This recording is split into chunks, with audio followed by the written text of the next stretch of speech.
Seja muito bem-vinda, seja muito bem-vindo à nossa primeira aula do curso Saber Envelhecer. Você observou o nosso logotipo? Então, hoje nós estamos começando a nossa caminhada.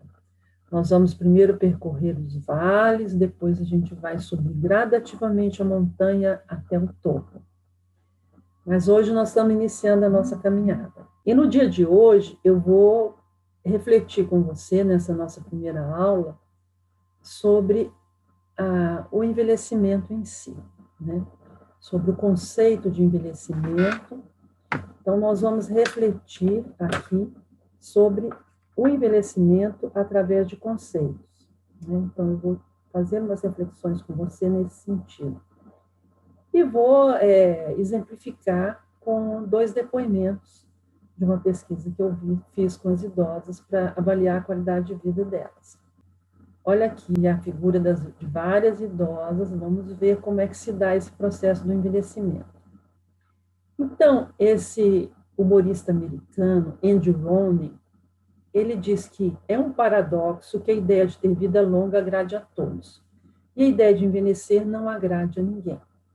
Você está de acordo com esse paradoxo que ele coloca aqui? Você quer você quer ter uma vida longa e também quer envelhecer? Olha bem, decida você como e quanto você quer viver. Então vamos ver. O envelhecimento, muitas vezes, ele é medido pelo relógio, né? Então, essa medição pelo relógio, quer dizer, os anos que vão passando, ele vai depreciando muito o envelhecimento, vai justificando a perda. Então, isso é o que nós chamamos de ageísmo e idadismo, que são os preconceitos em torno do envelhecimento. Porque esses marcos temporais, marcos através do tempo, eles muitas vezes assumem características restritivas, eles restringem o envelhecimento. Por exemplo, quando dizem para você, você já passou da idade, não é um limitador da sua ação? Isso é dito principalmente para as pessoas que estão em processo de aposentadoria, buscando outras ocupações. Então é dito, você já passou da idade, então não tem mais condições de ter um trabalho, né? E veja, isso é de fato uma restrição, porque você, por exemplo, que está assistindo esse nosso curso pelo seu tablet, pelo seu notebook, você acha que você já passou da idade? Todas as idades são importantes, então isso é uma restrição que a sociedade nos faz, né? Por exemplo, se dizia muito antigamente, 30 anos e não se casou, não teve filhos. Atualmente isso até não é muito presente na nossa realidade, porque 30 anos não significa nada. Mas eu me recordo de uma música, vocês que são da minha geração vão se lembrar, é uma música que me parece que o Miltinho cantava nos anos 60. Então era assim, você mulher que já viveu, que já sofreu, não minta, um triste adeus nos olhos teus, a gente vê mulher de 30. Então veja que restrição, mulher de 30, o que significa isso? Nos olhos teus, a gente reflete a mulher de 30 como se tivesse 30 anos já chamado de balzaquiana, de solteirona, né? Ainda bem que isso se alterou ao longo do tempo, e hoje já não é mais assim, né? Namorando aos 60 como se tivesse idade para amar, para gostar, né? 60 anos hoje não é nada, né? Estamos vivendo muitos anos a mais do que 60. Está mal, mas também tem 80 anos. Veja que restrição. Em vez de procurar saber qual a causa da doença, o que a gente pode fazer para ele melhorar, não, já se restringe. Está mal, mas também tem 80 anos. Então, a gente pode observar na nossa sociedade um cultivo à beleza. Beleza realmente é um referencial, né? A juventude é bela, todos querem ser belos. Veja bem essa moça aqui, depois ela envelhecida. Como ela continua bonita, com seus cabelos prateados, né? Então, essa juventude, ela é imposta pela nossa cultura.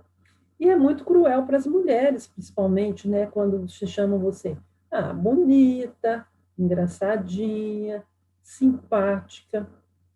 É necessário despir-se do preconceito para ver a beleza além da juventude. Tantas mulheres lindas assim envelhecidas, né? Vejam bem essa atriz aqui. Quantos filmes a gente assistiu com ela, né? Veja como ela continua bonita, né? Olha, muito bonita, né? Os anos realmente parece que ajudaram ela a ficar ainda mais bonita. Então, esse padrão de beleza, ele pode e deve ser adaptado ao longo da vida. Não significa glamorizar o mau gosto nem se esconder atrás do argumento beleza interior. Esse mau gosto é quando se glamoriza, por exemplo, o excesso de peso, as rugas. E essa beleza interior ela é muito importante, mas ela tem que ser agregada à beleza exterior, né? Os idosos têm que aprender a cultivar o seu ser físico, né? Fazer seus exercícios, estar bem também por fora, né? Porque a beleza interior reflete essa beleza exterior. Nós temos muitos exemplos desse padrão de beleza que é adaptado ao longo da vida. Por exemplo, a Fernanda Montenegro está ativa aos 90 anos. Né? A doutora Margarete Dalcomo, que é uma excelente epidemiologista, tem nos dado também muitos depoimentos importantes sobre a vacinação, sobre a própria pandemia, né? E também, por exemplo, a Cora Coralina. Cora Coralina começou a escrever com 76 anos. E muitas vezes, quando lhe perguntavam quantos anos tem, você, se não quer revelar sua idade, também pode fazer como Cora Coralina. Veja bem o que ela diz no seu poema Todas as Vidas. Vive dentro de mim a cabocla velha, vive dentro de mim a lavadeira do Rio Vermelho, vive dentro de mim a mulher cozinheira, vive dentro de mim a mulher do povo, vive dentro de mim a mulher roceira, vive dentro de mim a mulher da vida. Todas as vidas dentro de mim, na minha vida, a vida mera das obscuras. Que interessante esse poema, não? Porque a Cora Coralina ela conseguiu agregar nela todas essas mulheres. Então ela ficou múltipla e ao mesmo tempo una, porque ela é o quê? Todas essas mulheres dentro dela. Então, vamos ver agora o conceito de velhice. Importante nesse conceito de velhice, prestem bem atenção. Eu vou apresentar dois conceitos de velhice, mas você deve formar um conceito único para você se orientar durante todo o nosso curso. É muito importante você ter um conceito de velhice. Você pode, a partir desses conceitos que eu vou mostrar para você, você pode construir um conceito próprio. Então, preste atenção nesses conceitos. Simone de Beauvoir, ela foi uma escritora muito importante, né, no século passado. Ela foi uma intelectual, ela foi uma filósofa, ativista política e foi uma teórica social francesa. Ela nasceu em 1908 e morreu em 1986. Então, seu livro A Velhice é um ensaio que foi publicado em 1970, mas que permanece atual. Né? Muitos ainda buscam esse seu livro para entender o envelhecimento, porque ela abrange a idade, o amadurecimento em todos os seus aspectos. É um livro importante. Vamos ver o que Simone de Beauvoir nos diz sobre a velhice. Para ela, a velhice aparece como uma espécie de segredo vergonhoso, do qual é indecente falar. Então, ela acha que a sociedade considera a velhice assim, né? Uma espécie de segredo vergonhoso. Então, com relação às pessoas idosas, ela acha que a sociedade não é apenas culpada, mas ela é criminosa. Por que isso? Ela diz que é porque a briga por trás dos mitos da expansão e da abundância trata os velhos como párias. De fato, vocês veem que isso ocorre ainda hoje, né? Vejam no que nós apresentamos anteriormente, nos slides, a questão do idadismo, dos preconceitos com relação à pessoa idosa. Né? Os idosos ainda são apresentados como párias, mas a Simone de Beauvoir, ela escreveu e ela viveu no século passado. Vamos ver um outro conceito aqui. Agora eu vou apresentar para vocês o conceito de uma assistente social, Sara Nigri Goldman. Ela é doutora em Serviço Social pela PUC de São Paulo e ela foi professora da Universidade Federal do Rio de Janeiro. Então, a Sara, veja o que ela apresenta aqui no seu livro Universidade para a Terceira Idade, uma lição de cidadania. Para ela, o envelhecimento é um processo complexo, que ocorre em cada pessoa individualmente. De fato, cada um envelhece de uma maneira, né?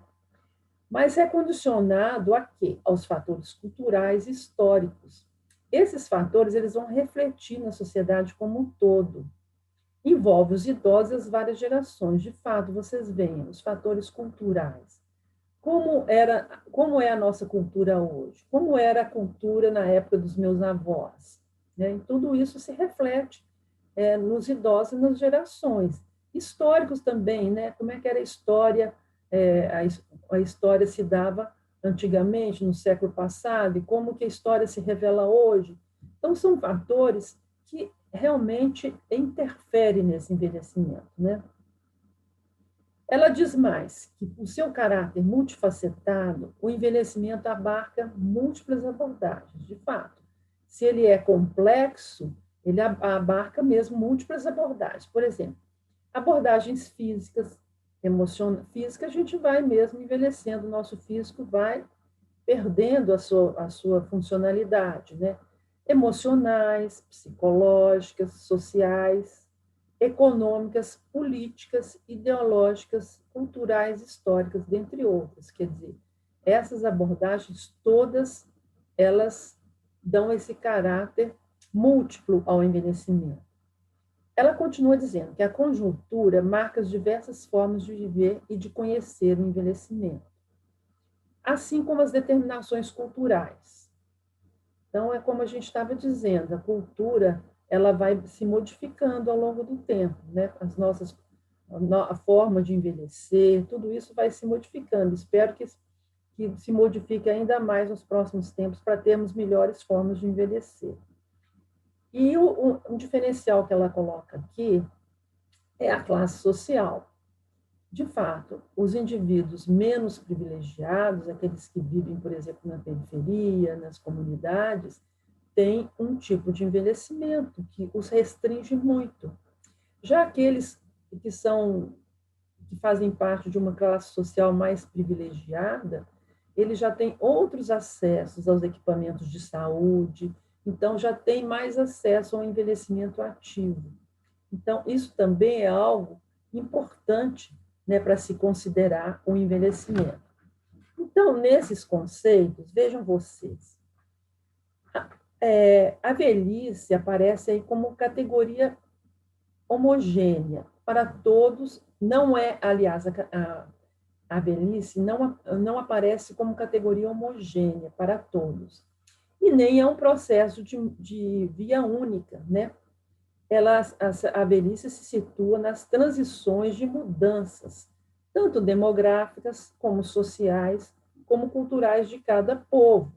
Veja o nosso povo brasileiro e compare com os povos europeus, que têm uma outra abrangência, uma outra forma de envelhecer, com respaldo da sociedade, com respaldo cultural.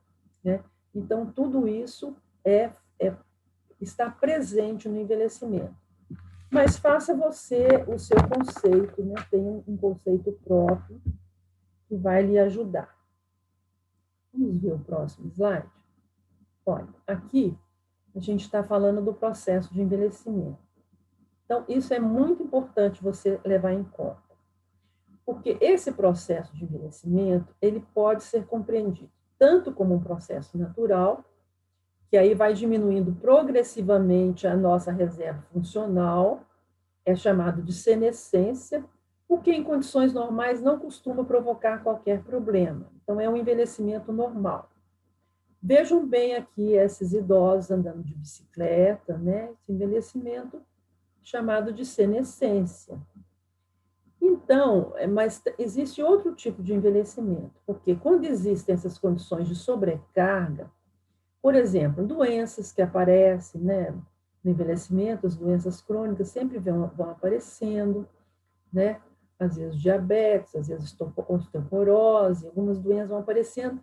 Podem ter acidentes também que ocorrem, né? Por exemplo, quedas, que depois nós vamos tratar em outras aulas. Estresse emocional pode ocorrer também. Então, tudo isso pode ocasionar uma condição patológica que vai requerer assistência. Essa é chamada de senilidade. Então, veja esse idoso aqui, ao lado, sendo assistido por um médico. Então, esse é chamado de senilidade. Ao longo do curso, nós vamos pensar mais nessa senescência, vamos trazer mais para vocês essa senescência. Eu vou voltar aqui para falar melhor com vocês, porque muitos erros eles podem ser evitados por considerar, por determinadas situações. Por exemplo, muitas vezes a pessoa está no envelhecimento natural e ela vai ao médico e ele pensa, pô, se ela é idosa, então não tem problema. Então, isso impede a detecção precoce de diagnósticos importantes e tratamentos. Outro erro também é considerar a doença, o envelhecimento como doença, né? Então, vai ao médico, aí ele fala, está idoso, vou pedir uma série de exames e prescreve tratamentos que são totalmente desnecessários e são explicados pela senescência. Então, o maior desafio de atenção à pessoa idosa é conseguir contribuir para que, apesar das limitações, elas que vão geralmente ocorrer, né, ela possa redescobrir possibilidades de viver sua própria vida com a máxima qualidade possível. E essa possibilidade vai aumentar na medida em que a sociedade vai reconhecer as potencialidades e o valor das pessoas idosas. Portanto, as dificuldades das pessoas idosas estão mais relacionadas à cultura, que as desvaloriza e limita, como nós vimos nos slides anteriores, né? A questão do idadismo. Então, a cultura, a sociedade está desvalorizando muito os idosos através dos preconceitos, né? Cada idosa envelhece de uma maneira, como nós já vimos no conceito lá da Sarah Goldman, né? O importante é ter compromisso com o envelhecimento, envelhecer com responsabilidade, respeitando seus limites, né? E aprender durante a jornada. Isso é muito importante, estar sempre aprendendo. Eu mesma, depois de muito estudar sobre envelhecimento, eu passei a não acreditar em fórmulas mágicas fora da minha realidade. Por quê? Eu sou uma pessoa comum que deseja envelhecer de forma ativa, porém sem grandes sacrifícios, né?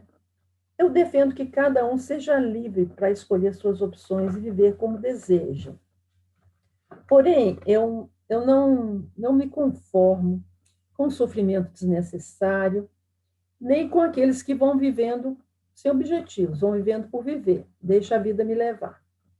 Então, esses eu acho que são apenas sobreviventes, né?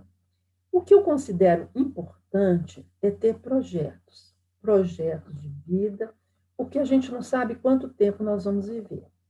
Somos protagonistas de nossas histórias e devemos investir em saúde física e emocional.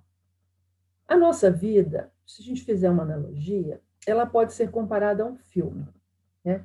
O que ocorre no final tem muita relação com as primeiras cenas. É o trama de uma maneira final. Então, o investimento que nós fazemos ao longo da caminhada envolve não só investimento, mas também o que a gente gasta desse investimento. O que eu aplico na minha saúde e que eu tiro desse capital. Por exemplo, se eu invisto em fazer exercícios físicos durante um mês, todos os dias, e depois eu desisto, passo a exercitar apenas nos finais de semana, o meu capital vai se deteriorando e a fatura vem, né? Noites mal dormidas, obesidade, problemas de saúde. Então, eu não posso procrastinar. A qualidade de vida é que eu escolho cada dia. Eu preciso estar disposto a me adaptar aos novos tempos e aprender ao longo da vida, a ser ativa, a ter o meu propósito e o que me move. Então, principalmente na época em que nós estamos, que é essa época de pandemia, então essa adaptação é algo muito importante, né? Ter projetos de vida, pensar em algo positivo. Tudo isso vai ajudando a ter atividade e a ter projetos. Vou compartilhar com vocês agora os dois depoimentos das idosas. Então, esse aqui é um dos depoimentos, né? Uma idosa. A melhor forma de viver é agora. Eu até peço a Deus para me dar mais uns anos de vida, com saúde. Também, se ficar doente, tudo bem. Vou encarar a doença, não é? Mas tudo procurando bom humor, sem ficar irritada nem nada. Ela acrescentou: o envelhecimento é uma época de colheita. Eu acho que estou colhendo o que eu procurei plantar. Eu estou levando uma vida saudável, procuro comer verduras, cenouras, legumes, tudo. Então, eu acho que levei uma vida assim e gosto de mim como sou. Então, veja que depoimento interessante esse, né? A idosa dá importância ao que ela plantou durante a vida e que está colhendo agora, no envelhecimento, né? E ela também enfatiza a melhor forma de viver a vida, né? De forma leve, com bom humor, com gratidão a Deus, encarando o que vem pela frente, até as doenças. Então, veja que é um depoimento muito importante de uma pessoa de 78 anos, de uma idosa de 78 anos. Vamos ver outro depoimento? Então, uma outra idosa dá o seguinte conselho para seus amigos idosos: ele deve acreditar nele mesmo e seguir em frente, não sofrer por pequenas coisas, porque a vida não é só isso. A gente tem uma oportunidade, não é? Então, eu acho que não tem que se aborrecer, porque essas coisas são tão passageiras, porque o nosso objetivo não é só a parte material, não é? Tem a parte da outra vida, a parte espiritual. Então, veja que interessante essa idosa, né? Ela fala aqui que o envelhecimento não é sofrer por pequenas coisas, e considera o envelhecimento como uma oportunidade. De fato, é uma grande oportunidade. Reconhecer isso é algo importante, né? Não aborrecer por pequenas coisas passageiras, então levar a vida com gratidão, pensando no objetivo grande, né? Que não é só essa parte material, mas é a parte espiritual. Veja aqui ela aqui fazendo suas preces, valorizando essa parte espiritual. Então, isso faz muita diferença no envelhecimento, né? Não considerar apenas como algo físico, passageiro, mas também como algo espiritual. Agora, para encerrar a nossa aula, vocês vejam que eu trouxe aqui para vocês aspectos importantes para você compreender, começar a compreender esse processo de envelhecimento, né? Para começar a nossa caminhada. Então, nós falamos de dois tipos de envelhecimento, né? Que é senescência e senilidade, a diferença entre eles. Né? Falamos do conceito de envelhecimento, importante você ter um conceito próprio que vai te acompanhar ao longo da caminhada, né? E depois nós encerramos com o depoimento dessas idosas. Falamos bastante como que você deve considerar o envelhecimento, né? E agora, para terminar, eu recomendo a você que faça um depoimento de que escolhas você tem feito para envelhecer com boa qualidade de vida. Você vai anotando aí no seu livrinho, ó, se houve mudanças, se você está observando mudanças ao longo do curso, se essas mudanças estão provocando alterações na sua vida, né? Se estão te fazendo pensar melhor, ter outras alternativas, né? E aí eu posso recomendar para vocês o seguinte: essas anotações que você vai fazendo ao longo do curso podem se transformar no livro da sua vida. É muito importante você escrever um livro da sua vida. Vai fazendo as anotações de tudo que foi importante na sua vida, de momentos felizes que você viveu, né? De tudo que você superou, dos sofrimentos que você superou, né? De como você está envelhecendo hoje, como está sendo essa etapa de vida e recordar do que passou. Na próxima aula, nós vamos falar muito sobre esse livro da vida. Você vai gostar. Eu tenho certeza que você vai gostar. Então, eu te espero na próxima aula.